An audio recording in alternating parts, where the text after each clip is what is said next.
pique mais c'est bon.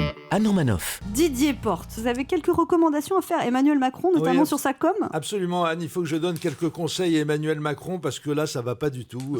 Il fait n'importe quoi. Il nous écoute en plus, parce qu'il attend vos conseils. J'espère bien. Par exemple, quand François Hollande a appelé à voter pour lui au second tour, il n'a pas réagi. C'est suicidaire. Il fallait immédiatement riposter par un communiqué du genre « Je ne connais pas ce monsieur, je n'ai rien à voir avec lui.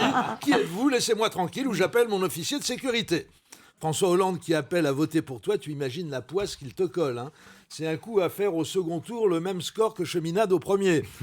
Même chose pour Fillon, qui a également appelé ses électeurs à voter Macron. Dites-leur, mon cher Emmanuel, votez pour qui vous voulez, mais pas pour moi. Des électeurs de Fillon, vous vous rendez compte? Ça peut être n'importe qui. Des repris de justice qu'il a croisés en garde à vue, des Corses décédés depuis 20 ans, des Gallois ou même des Levalloisiens.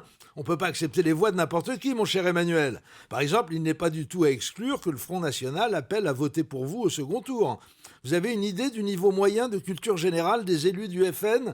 Tu regardes 5 minutes de reportage sur un conseil municipal à Hayange, t'as l'impression d'avoir visionné une campagne de prévention un peu brutale sur les ravages de l'échec scolaire.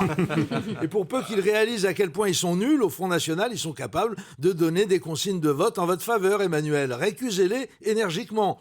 Si je peux me permettre une autre recommandation, mon cher Emmanuel Macron, le soir du second tour, ne nous refaites pas le coup d'aller fêter votre victoire en compagnie d'amis du showbiz avec la rotonde à Montparnasse dans le rôle du Fouquet's aux Champs-Élysées. Quelle grossière erreur de com'.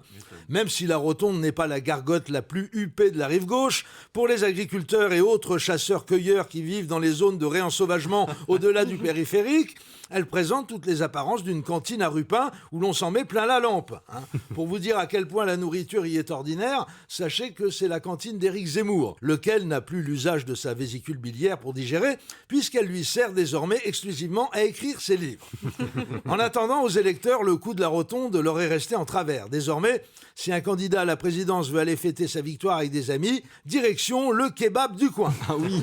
Et surtout, mon cher Emmanuel, on évite impérativement d'aller dîner en compagnie d'une brochette de people. En l'occurrence, dimanche soir, il y avait Pierre Arditi, François Berléand, Daniel Cohn-Bendit, Stéphane Bern et Lynn Renaud. Manu, Lynn Renaud, enfin! Qu'est-ce qui vous a pris? Tout le monde va croire que vous trompez Brigitte! Par contre, vous avez bien fait d'inviter Stéphane Bern.